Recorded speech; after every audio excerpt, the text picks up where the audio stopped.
जमिनीत एकूण 10 प्रकारच्या बुरशी काम करत असतात। आता त्या बुरशींची मी 10 प्रकारच्या बुरशी ज्या आहेत त्यांची मी तुम्हाला नावं सांगणार आहे। एक आहे बिवेरिया, 2 नंबर आहे फर्टिसिलम, 3 नंबर आहे मेटारायझम, 4 नंबर आहे ट्रायकोडर्मा, 5 नंबर आहे BD 500 बायोडायमिनिक कल्चर आणि 6 नंबरची आहे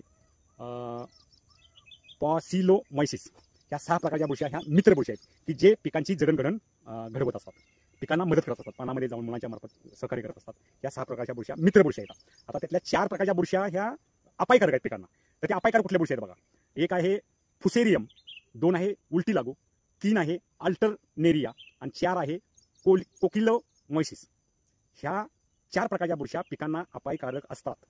म्हणून आपण काय करतो, एखादं रासायनिक कीटकनाशकाचं मेन्कोझिम असेल किंवा कार्बनिझम असेल, ह्या प्रकारचं जर आपण सुरुवातीला आळवणी केलं तर ह्या 4 प्रकारच्या बुरश्या नष्ट पावतात, पण त्याच्याबरोबर मित्र बुरश्या 6 नष्ट पावतात।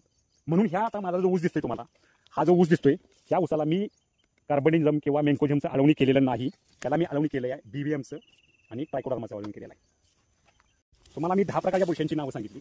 आता त्याच्याबरोबर तुम्हाला शेती चांगली करायची आहे, शेतीमध्ये आपल्याला चांगलं उत्पन्न जर हवे असेल तर ही समजून घेण्यासारखीच गोष्ट आहे, समजून घेतलीच पाहिजे प्रत्येक शेतकऱ्याला असं वाटतं की माझ्या शेतीचं उत्पन्न जास्त यावं, शेती मला परवडावी आणि त्यामधून त्याला मला फायदा व्हावा, तर ह्या गोष्टी समजून घेणं गरजेचं आहे। आता तुम्हाला मी 10 प्रकारच्या बुरशींची नावं सांगितली, आता मी तुम्हाला 12 प्रकारच्या जीवाणूंची नावं सांगणार आहे बघा। एक आहे सुडोमोनास, दुसरा आहे रायझोबियम, ॲसिडोबॅक्टर, पुन्हा PSBच्या बॅक्टेरिया आहेत, KSBच्या बॅक्टेरिया आहेत। आता ह्या झाल्या 6-7 प्रकारच्या बॅक्टेरिया झाल्या। त्याच्यानंतर आहेत सल्फरच्या बॅक्टेरिया येतात, झिंकच्या बॅक्टेरिया येतात, फेरसच्या बॅक्टेरिया येतात, सिलिकॉनच्या बॅक्टेरिया येतात आणि 19 बॅक्टेरिया येतात। हे सर्व प्रकारचे जीवाणू आपल्या जमिनीत कार्यरत असतात।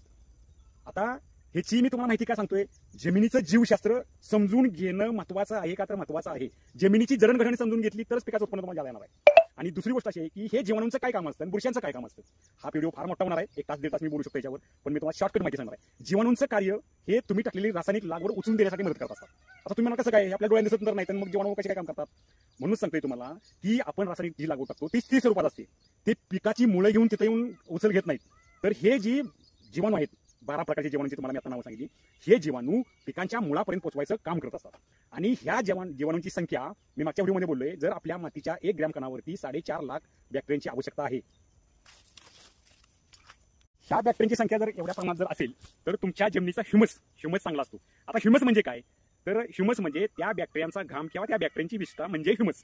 आता ह्या बॅक्टेरिया जगण्यासाठी आपल्याला काय करावं लागणार आहे शेतकऱ्याला, तर सेंद्रिय कर्ब भरपूर प्रमाणात टाकला पाहिजे। म्हणजे 14-15 गाड्या असेल, हिरवळीचे खत असेल, मळी असेल, तुमचं कंपोस्ट खत असेल, लिंबोळी पेंड असेल, कंजी पेंड असेल, कोंबड खत असेल, हे भरपूर प्रमाणात टाकले झालं तर त्या बॅक्टेरियांचा जीवन राहू शकतात, कारण खाद्य त्यांचं आहे आणि ते खाऊन जगतात आणि तुम्ही टाकलेले रासायनिक लागवड ही पिकांना उचलून देण्यास मदत करतात।